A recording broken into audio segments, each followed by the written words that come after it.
Who remembers the 2010 FIFA World Cup? It was one hell of a time, wasn't it? That was the first time the World Cup ever went to Africa, and it was a real vibe. The Jabulani, the Vuvuzelas, Shakira's song, Kanan's waving flag, Suarez's hand of God.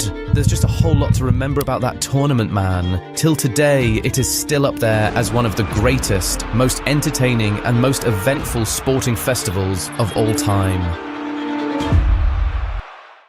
But in the midst of all this entertainment, something hugely consequential happened at the 2010 World Cup in South Africa, which changed the entire history of football as we know it. What am I talking about? Well, come along as I tell you how Frank Lampard's ghost goal changed football forever.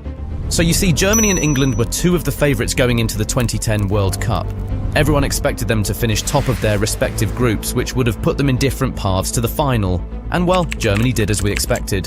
They beat Ghana and Australia, and that was enough for them to finish top of Group D. But England, on the other hand, failed to win their opening two games against the US and Algeria. So after beating Slovenia in the last game of the group stage, the best they could manage was a second place finish in Group C. They finished with the same points and goal difference as the US, but they scored fewer goals, and that put them in second. So they went from possibly facing Ghana in the round of 16 to facing former world champions Germany. Even before that game kicked off, everyone knew that that was the match of the round. Spain and Portugal were also facing off in that round, but this was the game everyone had their eyes on. Both teams were star-studded and packed with the best talents in world football. We had John Terry, Ashley Cole, Steven Gerrard, Frank Lampard and Wayne Rooney on England's side. Then Germany had Manuel Neuer, Thomas Müller, Mesut Ozil, Bastian Schweinsteiger, Miroslav Klose and Philipp Lahm. Germany were led by Joachim Löw, while England were led by Italian manager Fabio Capello, two of the best tacticians in the game at the time. This round of 16 matchup was sure to deliver on quality and entertainment, and it didn't fail to live up to expectations at all. The only difference was that nobody expected the entertainment to come the way it did. You see, the game was well poised from the very beginning. Germany started out on top, and they finally got the lead in the 20th minute after Upson and Terry mid-read a very long goal kick from Neuer and failed to properly deal with it. That allowed Klose to wrestle through and stretch just in time to hit the ball past an onrushing David James to open the scoring with his 12th goal in World Cup finals. But the Germans weren't satisfied. They kept pounding on the door of England's defence, and 12 minutes later, it opened up for them again. They had a quick exchange of passes in the midfield, which released Thomas Müller to drive into the box. Then he laid a pass to Lukas Podolski, who shot from a very tight angle and scored in the 32nd minute. 2-0. 2 goals down in the first half of the game. What were England going to do? Well, they were going to fight, and that fight very quickly yielded results. Just 5 minutes after they went 2 goals down, the Three Lions halved the deficit. They had a corner, but chose to take it short. After 2 passes, Steven Gerrard sent a cross into the box, and Matthew Upson was just at the right place at the right time. He rose highest in the box and sent his header past Manuel Neuer, who was in no man's land. 2-1. Game on! England were obviously very fired up. They wanted to get back on level terms before halftime, so they started attacking, doing everything to get that equaliser before the break. And well, they did. They did get their equaliser just 2 minutes after scoring their first goal. Frank Lampard latched onto a ball which a German defender had tried to clear, and the English midfielder immediately sent a looping shot towards Neuer's goal from outside the 18-yard box. The ball went over Neuer's head, bounced off the crossbar, and very obviously crossed the line completely. Lampard was wheeling away in celebration. The England fans in the stadium were elated. Fabio Capello and the rest of the England bench were so happy for their equaliser. But wait a minute, something isn't right. What happened there? So, after the ball bounced under the crossbar and over the line, Neuer quickly went to grab it and continued the game like nothing happened. And guess what? The referee allowed for the game to go on. He didn't award the goal to England, and when the replay came up on the screen, it was obvious that we had all just witnessed one of the biggest controversies in the modern game. So, 2-1, the score remained. In the second half, England tried to motivate themselves to get back into the game, despite the obvious injustice they had faced, but they just weren't able to pick themselves back up. Lampard hit the woodwork from a long-distance free kick early in the second period, and the next free kick he attempted was what led to Germany's third goal. His free kick hit the German wall, The ball was stolen off Barry, and that started a German counter-attack, which ended with Thomas Müller hitting the ball as hard as he could past David James in the 67th minute. And then, just 3 minutes later, we saw another brilliant counter-attacking play from Germany.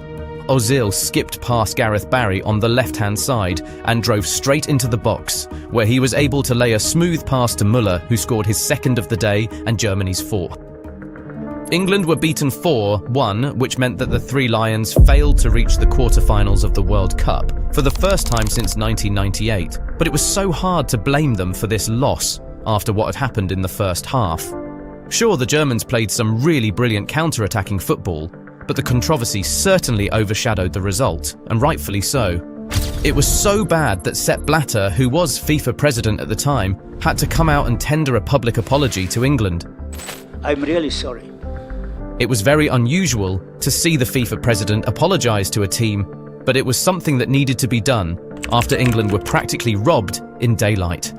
And we know there are some people who may have said, so what, even if the goal had been awarded to England, they would still have lost 4-2. But that's just too simplistic now, isn't it? Germany's third and fourth goals were from counter-attacks, and that's because England were desperately looking for goals in the second half. If they had been rightfully awarded that goal in the first half, the entire game would have taken on a very different complexion. Also, having an equaliser snatched from you in the knockout rounds of the biggest competition in world football can be so demoralising, and it definitely affected the England players mentally. Blatter understood all this, which is why he apologised the very next day. He admitted that it would be nonsense to not bring up the topic of technology in the next business meeting of the IFAB after that tournament was over. Blatter said, "We will come out with a new model in November on how to improve high-level referees. Something has to be changed." And well, something did change. Meetings were held internally, and the following year FIFA began to sanction tests for the use of goal line technology, and that led to its usage being approved. Different systems were tried, including Goal Ref, which is based on magnetic fields and a sensor in the ball, and Hawkeye, which uses multiple cameras to triangulate the exact position of the ball at every point in time.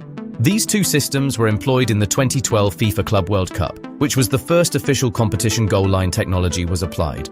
It was used to try out the system. Once it proved to be working just fine, goal line technology was then written into the laws of the game in 2012, which then allowed competitions to adopt it. But it wasn't made mandatory, so each competition reserved the right to adopt its usage or not. Considering what they suffered at the 2010 World Cup, it was no surprise that the English Premier League was the first domestic league to adopt goal line technology. The Premier League first introduced this technology ahead of the 2013-14 season, and the first goal in the Premier League that was awarded using this technology was one scored by Edin Dzeko for Man City against Cardiff City on the 18th of January 2014. The German Bundesliga and French Ligue 1 would later adopt it ahead of the 2015-16 season, while the first World Cup that saw this technology used was the 2014 showdown in Brazil. Continental competitions like the UEFA Champions League, UEFA Europa League, Euros and Copa America would join the goal line technology wave in 2016.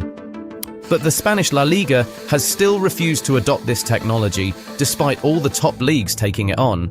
And this has led to multiple controversies in the league over the years, including a recent one in El Clasico between Barcelona and Real Madrid in 2024, when VAR wasn't able to get a clear angle to determine if Lamine Yamal's cross had completely crossed the line. But apart from Spain, the entire world has pretty much joined the goal line tech community, and there are no doubts that it has made life better for players and fans.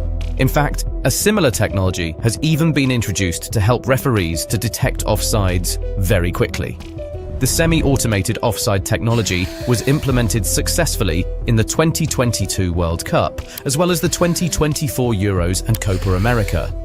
It has also been introduced to the Premier League, Serie A, and Champions League, among other leagues. So Frank Lampard might have been mad that his goal against Germany wasn't awarded to him, but he can take some consolation in the fact that it changed the entire future of football.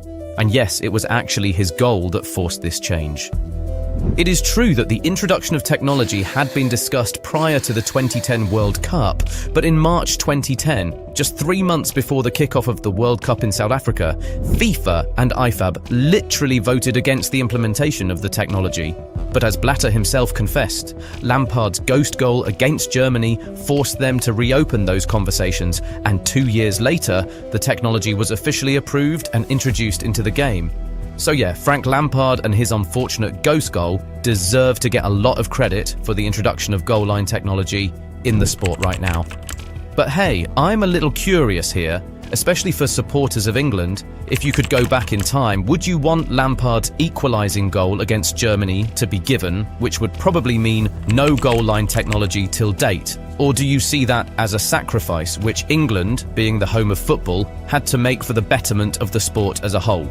I want to hear from you guys, so talk to me in the comments. And if you thought this goal in this game was influential, you won't believe how much this controversial match changed the course of football.